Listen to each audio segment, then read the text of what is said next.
My nomination is Jess Elmore. Jess is the current QE Interact President, and as such she has been responsible for motivating a group of students to carry out a number of fundraising and charity events throughout the year. Jess herself has been very, very active and involved in all of the different activities. I'll name just three. One is that she has been to a care home and played Scrabble with elderly people every week for many months. She's been involved in Sleeping Out, Rough, to raise the plight of the homeless and also raising funds. And she's been to a North East beach to help clear up all the rubbish in the beach. This and many, many others. In fact, the group have been so successful under her presidency that they have won a national award, the National Award from Rotary for Young Citizens.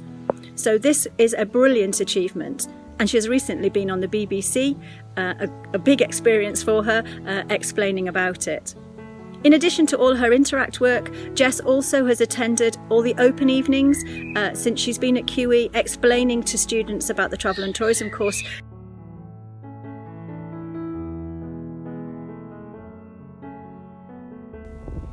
I've decided to nominate Rebecca for an award.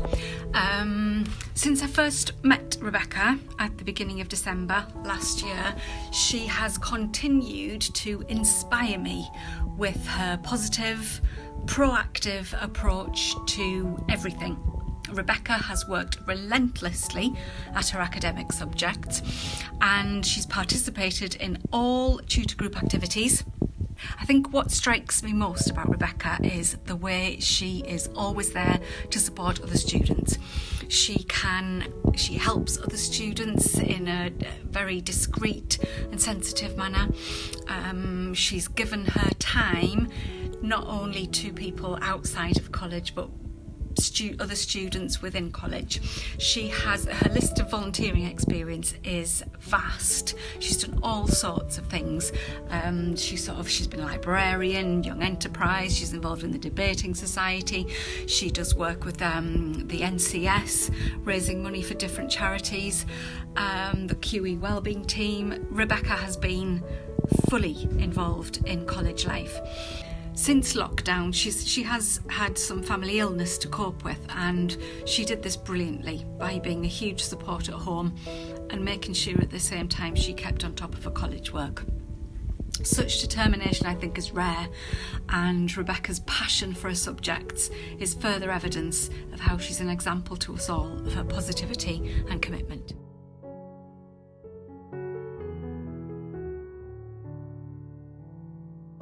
Why did I nominate Abdullah for an award? From day one of meeting Abdullah, it was always my understanding that he was hoping to go on and study medicine.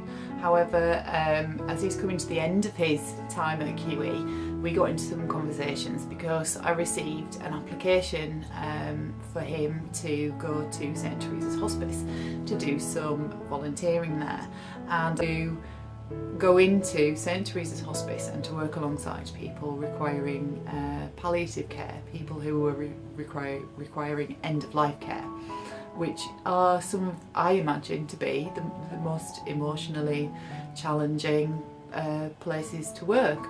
And for a young man who could have been spending his time gaming, going out with his friends, the thought that he would be spending his weekend time and his available free time to voluntarily put himself into a situation where he was going to be speaking with people and patients themselves who were going through that process, and also dealing with the loved ones and trying to offer them some reassurance. I just found that incredibly moving and not the usual experience for how young people might opt to spend their time. And the way he spoke of the work that he undertook there was one that I'll always remember. I will never forget the way he spoke of it, the privilege that he felt from being able to just have a conversation with somebody who is dying and who is not going to be in this world much longer. And that is the reality of hospice work. If you're a patient in a hospice, that is your your prognosis. And yet Abdullah spoke to me of how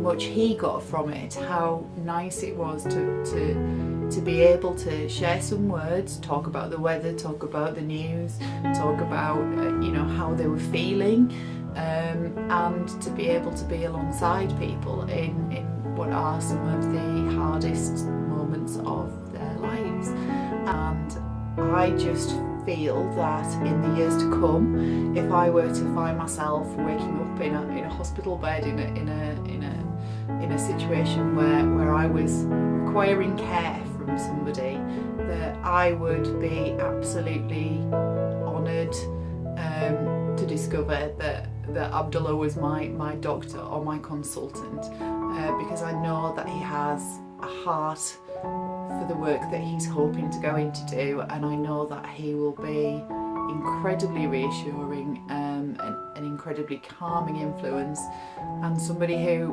will work absolutely to the nth degree to support his patients.